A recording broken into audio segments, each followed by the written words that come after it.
एक बार फिर से स्वागत है बेटा आपका हमारे चैनल लेखांकन विद्यापीठ, एक ऐसा प्लेटफॉर्म जो आपको सारे सब्जेक्ट एक ही चैनल के थ्रू प्रोवाइड करवा रहा है। Your success is our motto. I am Ritu Sharma, having 18 plus years of experience in my teaching field, and as you know, we are doing the most scoring chapter of scoring तो खैर नहीं, most interesting chapter of physics, that is human eye। क्योंकि बहुत ज़्यादा scoring नहीं है, but हाँ इससे एक लॉन्ग क्वेश्चन और वेरी शॉर्ट क्वेश्चन जरूर आता ही आता है। तो चलिए पढ़ते हैं human I and the colourful word.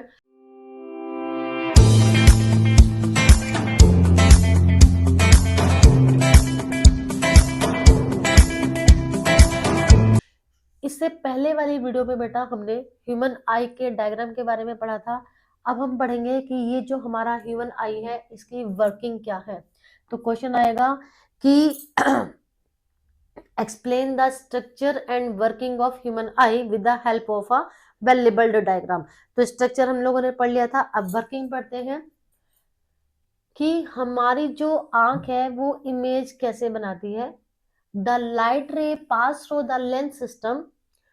Lens system मैंने बताया कि कॉर्निया से लाइट आई, प्यूपिल ने उसके साइज को रेगुलेट किया, लेंस ने फोकस एडजस्ट किया, ठीक है। Lens forms an inverted real image of the object directly on to the retina. अब हमारी रेटिना के ऊपर जो है लेंस एक इन्वर्टेड और रियल इमेज बना देता है। सिग्नल जनरेशन, जैसे ही ये इमेज बनी, the retina's enormous number of light sensitive cells get activated by light and generate electrical signal। जैसे ही लाइट ने अंदर एंट्री की, तुरंत ही हमारी रेटिना की जो लाइट सेंसिटिव सेल्स थी बेटा वो एक्टिव हो जाती हैं, और एक्टिव होते ही वो अपना काम करना शुरू कर देती हैं। क्या? उन्होंने फटाफट से गई और ब्रेन तक अपना मैसेज पहुंचाया। These electrical signals are sent to the brain via the optic nerves। तो ये भी एक assertion region या MCQ based question है कि identify the nerves which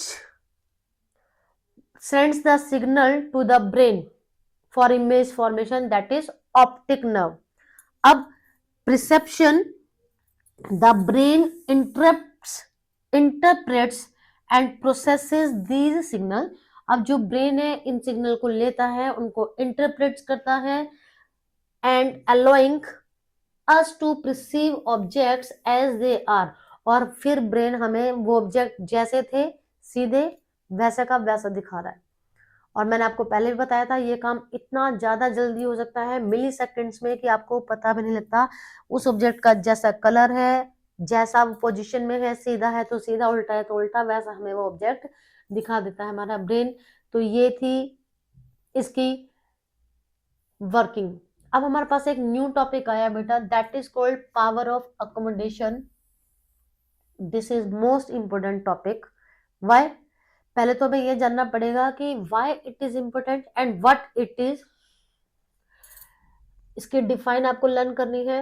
the ability of the eye lens to adjust focal length to clearly focus objects at both near and distant objects. अभी मैंने आपको बताया था प्रीवियस वीडियो में कि जब हम लोगों ने ह्यूमन आई के स्ट्रक्चर के बारे में हम लोग पढ़ रहे थे तो सिलियरी मसल्स का मैंने आपको फंक्शन बताया था। तो सिलियरी मसल्स क्या कर रही हैं? हमारे आई लेंस को थिन या थिक कर रही हैं। तो वो किस लिए? ताकि मेरा जो ऑब्जेक्ट है उसको फोकस कर सके मेरा लेंस। भाई कभी मुझे सुई में धागा डालना है, पास का ऑब्जेक्ट, कभी मुझे दूर तारे देखने हैं, कभी मुझे चंद्रमा को देखना है, तो इतनी दूर के ऑब्जेक्ट को देखना है। तो लेंस जो है वो कभी अपनी फोकल लेंथ को कम कर रहा है, कभी ज्यादा कर रहा है। उसकी इस पावर को ही कहा जाता है पावर ऑफ अकोमोडेशन। अब ये लेंस कैसे काम कर पा रहा है? The ciliary muscles control the curvature of the fibrous jelly like material, that is lens. जो हमारा लेंस है जो कि जेली जैसे मटेरियल का बना हुआ है, फाइब्रस है, क्रिस्टलाइन लेंस भी बोलते हैं, इसको थिक या थिन, इसके कर्वेचर को बढ़ाकर या घटाकर कौन कर रहा है? Ciliary muscles. तो एक टाइम के बाद जैसे जैसे एज बढ़ने पर हमारे सारे बॉडी के ऑर्गन्स की कैपेबिलिटी थोड़ी सी कम होने शुरू हो जाती है। तो एक टाइम के बाद क्या होता है, जैसे कि ओल्ड एज में हमारी सिलेरी मसल्स भी वीक हो जाती हैं, जिसकी वजह से लेंस की अब ये जो हमारी पावर ऑफ अकोमोडेशन है वो भी थोड़ी सी कम हो जाती है। तो कई बार हम लोगों ने देखा है कि कुछ हमारे आसपास की सराउंडिंग में ऐसे व्यक्ति भी आपको मिल सकते हैं जिन्होंने कभी अपनी लाइफ में जवानी में चश्मा नहीं लगाया लेकिन बुढ़ापे में लगाना पड़ रहा है। वो क्यों? क्योंकि अब जो सिलेरी मसल्स है उसका लेंस को थिक या थिन करने वाली जो कैपेबिलिटी है वो थोड़ी सी पहले के कंपैरिजन में कम हो गई है। अब जब दूर का ऑब्जेक्ट देखना है तो सिलेरी मसल्स रिलैक्स हो जाती हैं, जिसकी वजह से लेंस हमारा थिन हो जाता है और फोकल लेंथ जो है वो बढ़ जाती है, जिसका रिजल्ट क्या होगा? Clear focus on distant objects. ठीक है जी बेटा। अब दूसरा, अगर तो हमारे लेंस को पास की चीजें देखनी है, नियर बाय ऑब्जेक्ट्स के लिए सिलेरी मसल्स कॉन्ट्रैक्ट होंगी, जिसका रिजल्ट होगा lens becomes thicker, focal length कम हो जाएगी और clear focal length, clear focus on nearby object. तो ये इंपॉर्टेंट है जी। अब मैं इसको ना आपको एक हेल्प, ऑब्जेक्ट की हेल्प से दिखा देती हूँ। देखो बेटा, मैंने आपको बताया कि सिलेरी मसल्स ने लेंस को बीच में होल्ड करके रखा है। सपोज ये मेरे पास सिलेरी मसल्स है, इन्होंने ये बीच में लेंस है इसको ऐसे होल्ड करके रखा है। अब अगर ये रिलैक्स पोजीशन पर हो गई, मतलब दूर दूर, तो हमारा जो लेंस था वो पतला हो गया। अभी अगर ये कॉन्ट्रैक्ट हो रहे हैं तो लेंस हमारा कैसे हो गया बेटा? ठीक हो गया। तो इसी तरह से क्या होगा, हमारी जो सिलेरी मसल्स है वो हमारी लेंस को, उसके कर्वेचर को थिक या थिन बढ़ाकर थिन या थिक कर देती हैं, जिसकी वजह से वो अपनी फोकल लेंथ बढ़ा सकता है या घटा सकता है। उसकी फोकल लेंथ को बढ़ाने या घटाने की एबिलिटी को ही हमने पढ़ा था पावर ऑफ अकोमोडेशन। और जिसका रिजल्ट क्या होगा कि चाहे वो दूर का ऑब्जेक्ट है या पास का ऑब्जेक्ट है, जो लेंस है उसको अच्छे से फोकस कर सकेगा, ताकि हमें उसकी जो इमेज है बिल्कुल एकदम क्लियर दिखाई दे। तो आई होप अब आपको समझ में आ गया होगा बेटा। एक बार इसको पढ़ लीजिए। किसी भी बच्चे को कोई भी डाउट है तो आप हमें कमेंट सेक्शन में लिख सकते हैं। ठीक है जी। चलिए अब आगे बढ़ते हैं। की विजन डिस्टेंसेस। अब यहां पर क्या है बेटा, इसको डिफेक्ट्स ऑफ विजन भी बोलते हैं। डिफेक्ट्स ऐसे ऑफ विजन, दृष्टि दोष। मतलब कि जो पावर ऑफ अकोमोडेशन है वो तो हमने पढ़ लिया कि लेंस जो है अपनी फोकल लेंथ को इंक्रीज कर रहा है या डिक्रीज कर रहा है। समटाइम्स क्या होता है, हमारी फोकल लेंथ जरूरत के हिसाब से ज्यादा बढ़ गई या कम हो गई, या जो हमारा कर्वेचर था आईबॉल का वो कम या ज्यादा हो गया। तो उसकी वजह से अब क्या होगा, हमें पास या दूर के ऑब्जेक्ट्स जो है वो ढंग से नहीं दिखाई देंगे। अगर मेरी आंख में इस तरीके का कोई डिफेक्ट आ जाता है तो उसको बोला जाता है डिफेक्ट्स ऑफ विजन। ठीक है जी बेटा। अब डिफेक्ट्स ऑफ विजन ऑलरेडी हम लोग प्रीवियस क्लासेस से पढ़ते आ रहे हैं। तो there are two types of defects of vision. Generally these are three types.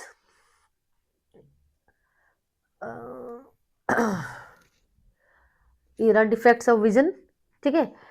Vision can become blurred when the eye gradually loses its power of accommodation। जब आंख की पावर ऑफ अकोमोडेशन धीरे धीरे कम हो जाती है, मतलब क्या था कि फोकल लेंथ को एडजस्ट करना, this result in refractive defects that can be corrected using suitable spherical lenses. तो इससे पहले कुछ टर्म्स हैं डिफेक्ट्स ऑफ विजन को जानने के लिए, वो हमें पढ़नी पड़ेंगी बेटा यहाँ पर। तो चलिए पढ़ लेते हैं। एक नॉर्मल ह्यूमन आई कितना पास तक का इजीली देख सकता है, कितना दूर का इजीली देख सकता है, उसको उस व्यक्ति का नियर पॉइंट या फिर फार पॉइंट बोला जाता है। तो यहाँ पर हम एक नॉर्मल एडल्ट आई की बात कर रहे हैं। आप लोगों को ये बात मैंने पहले भी बताई थी कि जो भी कोई बायोलॉजिकल वैल्यूज फिक्स करी गई है ना, कि जैसे हमारा बीपी 120/80 तो नॉर्मल एक एडल्ट हेल्दी पर्सन का है। ठीक इसी तरह से अगर एक नॉर्मल ह्यूमन हेल्दी आई है किसी एडल्ट की, तो ये उसका नियर पॉइंट या फिर फार पॉइंट है, और जनरली सबका इतना होना चाहिए। अब अगर इससे कम या ज्यादा वो हो जाता है तो ऑब्वियस सी बात है हमारी आंखों में डिफेक्ट प्रॉब्लम जो है वो अराइज हो चुकी है। तो चलिए देखते हैं least distance of distinct vision. Distinct vision का मतलब कि एक ह्यूमन आई कितना पास तक का, कम से कम ज्यादा से ज्यादा अपने आंख के कितना पास लेकर आए उस ऑब्जेक्ट को कि मुझे वो ऑब्जेक्ट क्लियर नजर आए, उस वाली डिस्टेंस को बोला जाता है नियर पॉइंट। तो the minimum distance eight which objects can be seen most distinctly without strain, कि मुझे जो ऑब्जेक्ट है वो विदाउट स्ट्रेन अगर अच्छे से नजर आ रहा है, विदाउट स्ट्रेन। अब देखो मैं आपको बता देती हूँ। सपोज ही मैंने कोई ये बुक ले ली है, ठीक है, और आप भी कर कर देखना बेटा कि कोई भी नोटबुक या बुक उसको आप बिल्कुल ऐसे पास में लेकर आगे पढ़ के देखो, तो क्या होगा, आपको जो लेटर्स हैं वो ब्लर दिखेंगे, साथ साथ में अगर आप उनको पढ़ने की कोशिश करोगे ना तो आपको बहुत ज्यादा स्ट्रेन पड़ेगा इस पर। तो वो नहीं है मेरा नियरेस्ट पॉइंट। जितना पास लाकर मैं किसी ऑब्जेक्ट मतलब कि रीडिंग मटेरियल को मैं आराम से पढ़ पा रही हूँ, मेरी आंखों पर कोई जोर नहीं पड़ रहा, उसको पढ़ने के बाद मेरी आंखों में कोई दर्द नहीं हो रहा, तो उस वाले डिस्टेंस को बोला जाता है nearest point of the human eye या near point. For a young adult with normal vision there is approximately 25 centimetre. तो लेकिन ये जो कंडीशन है ना ये याद रख लेना।